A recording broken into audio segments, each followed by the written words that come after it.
It would feel dishonest if I did not acknowledge the progress the Jacksonville Jaguars are making. This team is already better. 4 games in, they're better now than they were during week 1. And I saw a comment 2 days ago, or, whenever I covered the CJ Henderson trade, I'm so busy, I pull so many all-nighters, I don't remember, the days all blend together. Whenever I made that topic, I saw a comment that said, someone said, Urban Meyer is destroying the Jaguars. And I saw that comment and it made me pause. I'm like, I had to reflect and wonder, am I being fair to Urban Meyer, the Jaguars' new head coach? Remember, Urban Meyer took over a terrible team. A team that lost 15 games in a row last year. He's also got a starting quarterback who's a rookie, Trevor Lawrence. Never played in the NFL before this year. And then on top of that, Urban Meyer's never coached in the NFL before this year. And I keep seeing people say, the Jaguars are 0-4. And then the weirdest one is they're like, the Jaguars have lost 19 games in a row. And I mean, I guess that's like a noteworthy number. Sure. But remember, Urban Meyer wasn't there last year. Trevor Lawrence wasn't there last year. Urban Meyer hasn't lost 19 games in a row. Like you see on Instagram, people are posting a picture of Urban Meyer and saying like, the caption, the Jaguars have lost 19 games in a row, insinuating that Urban Meyer was part of that. No, don't blame Urban Meyer for the sins of the past. He didn't build this team. He didn't lose all those games last year. He's 0-4. And really, I think he's 0-2 in games that were competitive. Some games the Jaguars are going to play, they're not going to have a real shot because they're rebuilding. And I judge the Jaguars on how they do against other teams who are in a situation like them that are also rebuilding. When people criticize the Jaguars for being 0-4, I think they're being too focused on the results and not paying enough attention to the context of what's actually going on in Jacksonville. You realize the Jaguars had a fourth quarter lead over a pretty good Bengals team last night. To me, that's progress. Trevor Lawrence is getting better. And last night, Trevor Lawrence had his best game of his NFL career. He's only 4 games in, but 17 for 24, 204 passing yards. He made good decisions. And Trevor Lawrence gave his team a chance to win that game last night. They get that 4th and goal, they win. There was a 4th and goal in the first half. And we don't need to debate the decision making, but my point is Trevor Lawrence did enough to win, to beat a good Cincinnati team. And most of his incompletions, by the way, were throwaways, where in the first couple weeks of the year, he was forcing throws into coverage, and clearly he's still learning, but he's learning and getting better. Trevor's starting to see the field better. He's learning what throws you can and should pull the trigger on at the NFL level. And he also moves incredibly well. Like the one thing I don't think I've ever given enough credit to, you watched it in college. I remember he had a big run. I can't remember which college football playoff game, but there's multiple games where Trevor had a big, long touchdown run, and it was really impressive. I think it was against LSU, maybe Oklahoma. I don't remember this stuff. It's all jumbled together now. But Trevor Lawrence had a touchdown run where it was sweet. He made Bengals defensive end Sam Hubbard look silly. He made him miss. He just juked him out on the goal line, scored a touchdown.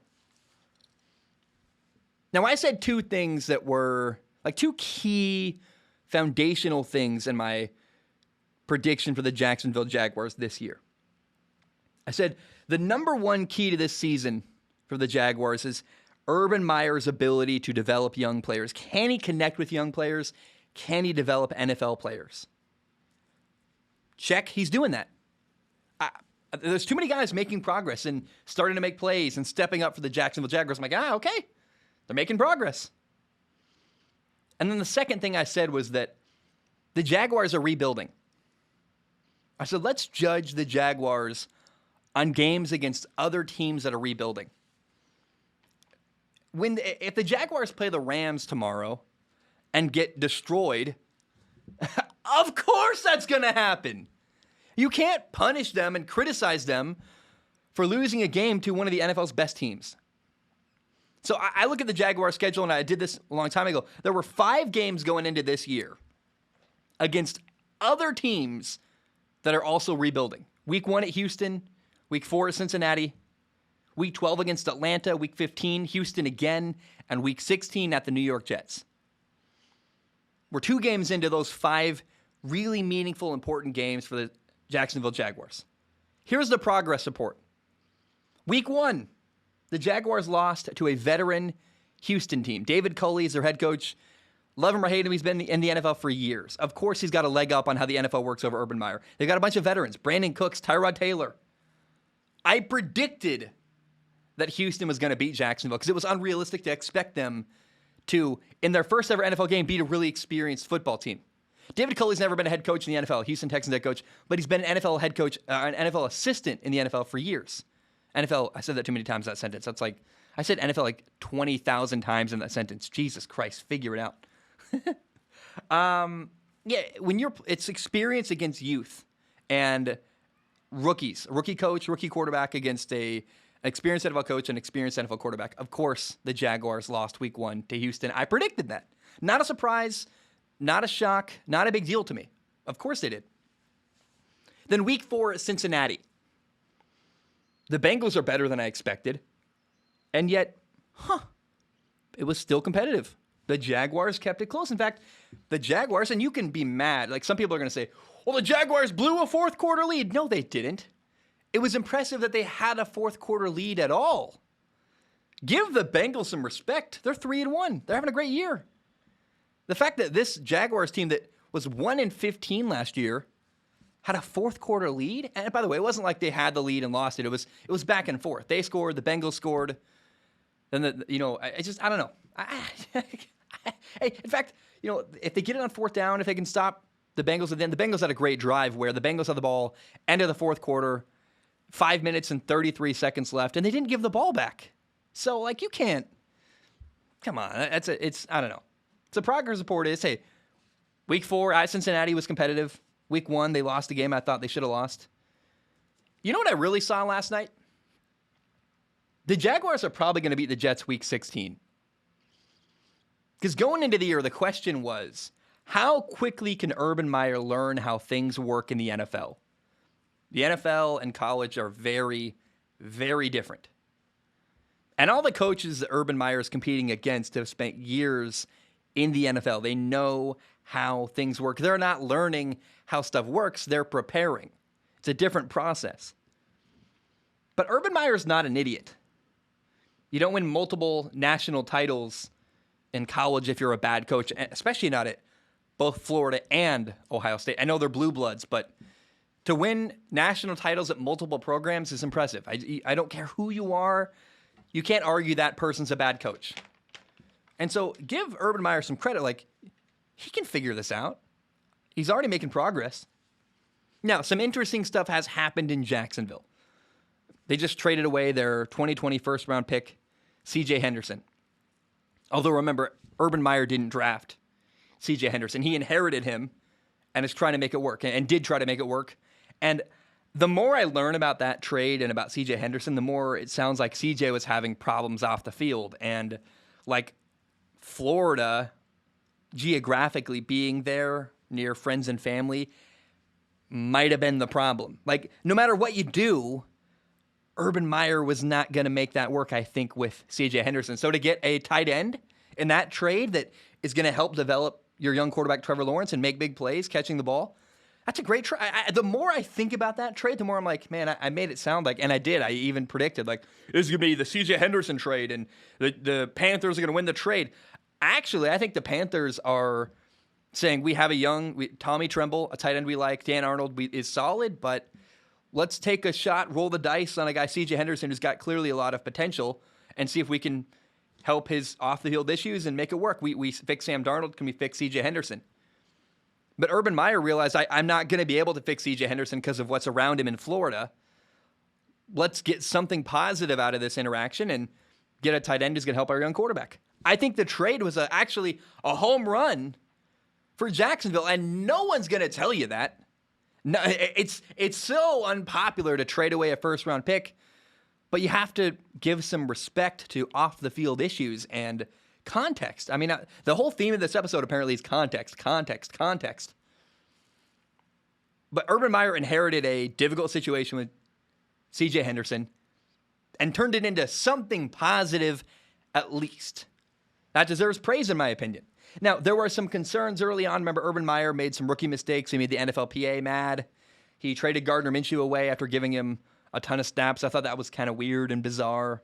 I wondered if Gardner Minshew, like, quietly behind the scenes asked for a trade and said, I'm not happy here. I want a chance where I can compete. And Urban Meyer's like, I'm not going to keep a disgruntled quarterback on my roster. We got CJ Beathard, who's a veteran. Let's just let CJ Beathard mentor Trevor Lawrence. And I'm sure Gardner, who wanted to play and was, kind of, what's the word, like angsting for attention and playing time, that was unhelpful to the organization. Now, there were some reports that, there could have been some red flags. Apparently, Urban Meyer was flying off the handle, taking over drills, and had some disgruntled employees. I don't know. You know what I look at is there's a great video of Urban Meyer saying hi to Joe Burrow before the game. Urban Meyer looks like a nice human being. I've always envisioned him like a car salesman, the Christian guy, the Southern charm, and let me talk about Jesus, and I'm going to develop you, young man. But he actually seems like like a stern, wise, intelligent guy. I don't know. I always had a view of Urban Meyer through Tim Tebow's eyes, not through my own. I read about him in Tim Tebow's book. And the more I develop my own opinion of Urban Meyer, the more I go, this guy's not bad. This guy is actually growing on me. I also wish that Travis Etienne hadn't gotten hurt. It looks like now, because he's hurt, people are going to go, oh, bad pick, no impact. Why'd you draft Travis Etienne? But to me, the pick actually made a little bit of sense. I went, well, you got a guy, Travis Etienne, who can play running back, play receiver. You can put him in the backfield. He can line up out wide. He's like Curtis Samuel, who Urban Meyer had at Ohio State, or Percy Harvin, who Urban Meyer had at Florida. I mean, Percy Harvin had concussion problems, but Percy Harvin in the NFL, did you watch what he did that year he played in Seattle? They won a Super Bowl, and Percy Harvin was like this unnecessary cherry on top. He was making play after play after play. And Urban Meyer said, I want a Percy Harvin. I'm going to make Travis Etienne into Percy Harvin. I'm going to say, hey, he's a great receiver. We'll teach him how to play receiver. We'll put him all over the field. We'll make plays. It's very disappointing that Travis Etienne got injured, because now it's just a negative. And there was never really an opportunity for that pick because of the injury. There was never an opportunity for Urban Meyer to be proven right. It's like, oh, man. And did the general manager, I couldn't tell you the name of the general manager in Jacksonville. Is it Urban Meyer? Is there a guy? I should know that. I apologize for not knowing that, but I've been so focused on Urban Meyer, I've totally overlooked that side. And it's funny, I did a whole topic about how we forget about the general manager because the coach is so forward, front-facing. But again, Trevor looked really good against the Bengals. Trevor Lawrence is developing. I believe Trevor Lawrence is going to be good. I was skeptical. I try to be devil's advocate like I always do. You can make an argument for either side, and I always try to share both sides of everything. But this game, the Bengals game, made me a believer in Trevor Lawrence. I've watched every game he's played, and he's going to figure it out. Trevor's making progress very, very quickly. The stuff he screwed up in the first couple weeks, he didn't make those mistakes in week 4 on Thursday Night Football. And that's on a short week. So he's learning very quickly and adjusting to the NFL game quite quickly. I'm impressed with that from Trevor Lawrence. That's a good sign. So you can hate on Urban Meyer if you want to, but I ask that you be fair to Urban Meyer. Do not ignore context. He inherited a bad football team, and they're actually growing and showing signs of progress. And to not acknowledge that, I think, is intellectually dishonest. I'm not down for that. I don't like when people spin stuff to make it fit their narrative. I'm like, I'm not going to be that guy. I can acknowledge that Urban's doing some good stuff. And personally, I'm starting to think it's going to work with him and Trevor. Remember, the one criticism of Trevor Lawrence I had, and criticism, remember, devil's advocate, I'm trying to always say, like, is there any little thing I can poke here that could be true and maybe is a problem? But I always was worried, Trevor Lawrence has never lost a game. I said he hadn't really lost in high school, hadn't really lost in college. Urban Meyer's never lost. Like, has Urban Meyer ever been 0-4 in his career? I don't think so. And I was worried, they've never lost. Are they going to handle losing? First of all, it seems like they're handling losing in a mature, healthy way. They're not getting, so far, does Trevor Lawrence seem discouraged and like downtrodden and ready to give up? No, he's fighting hard. He's getting better. He had his team in that game. He did enough to put his team in a position to win. If his defense gets a stop in the fourth quarter, if they convert a 4th and goal, like that was a winnable game the Jaguars almost got last night. And so you can say, well, Trevor's never lost like this. But also, isn't that on the flip side of that, it's a good thing too, because Trevor Lawrence, Trevor's always figured it out. Urban Meyer's always made it work. And so creative, smart, hardworking people tend to succeed. That's what Urban Meyer is. That's what Trevor Lawrence is. And they're getting better. So I just think that hate on Urban Meyer if you want, but don't ignore context. It drives me nuts. Let's be fair to Urban Meyer and the Jacksonville Jaguars.